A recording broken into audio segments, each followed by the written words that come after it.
I think for me, art is one of those few mediums that is so powerful in its ability to cut through so many different spaces, and it's an opportunity for us to connect, to encourage dialogue in such a meaningful and powerful way. I've always been an artist as far as back as I can remember as a youngster. You always meet, I mean, how many people do you meet that say, I used to be good at art, but now I'm a doctor, right?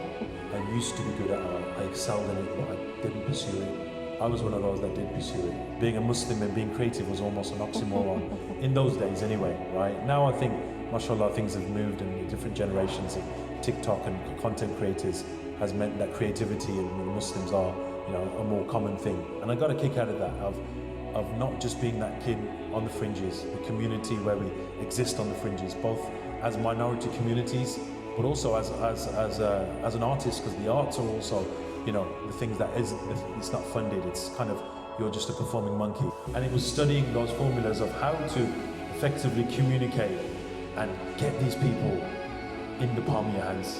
And that really made me think about art, creativity, expressing our faith, and not doing it in the kind of conventional forms. We're so used to kind of giving the conventional dawah, as opposed to kind of thinking about how we can positively express ourselves. When we don't do that work of empowering people through our communities with the arts, bad stuff happens in the world. And I thought that was profound, because, you know, to think when you're talking about art and a bit of painting, something on a canvas or a performance on stage, bad stuff happens in the world. What, you know, it might seem like a bit of a tenuous link, but I truly believe that. A lot of you know how passionate I am about enabling Muslim entrepreneurship, about mentoring a new generation of founders. It's very close to my heart and something that, you know, I always want to put a lot of effort into. But Ash is someone who I've always been on that journey with, and you know, and his journey is very close to my heart, because it's our journey in that sense. Most people say that they know what they were doing once it's been done, and I call this narrative fallacy, because you make it up as long as you, when you get there, you're like, yeah, I did this and I did that, and then this is why I did it.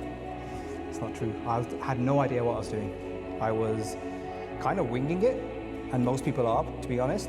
They're just better and more confident at showing that they're not doing it. My biggest lesson was to know who my customer was going to be at that time, and then double down on it. Most people build a business and they don't know who their customer is, or their ideal client profile. We call it ICP in business, right? Your ideal client profile. You've got to nail that. Who are you building this for? Who is it for? What problem are you really solving? I think that's the essence of entrepreneurship in business. And as Muslims, we can set the values when we start our own companies. It's one of the most important things that you do is starting a company. So why not be there and part of that process of setting the values, so that you're creating the culture that you want to create? Which is what one of the reasons why I love starting my own companies, because it's like, I'm going to set the values, and these are going to be my 4 or 5 values, and they're all Islamic values. That's how values extrapolate.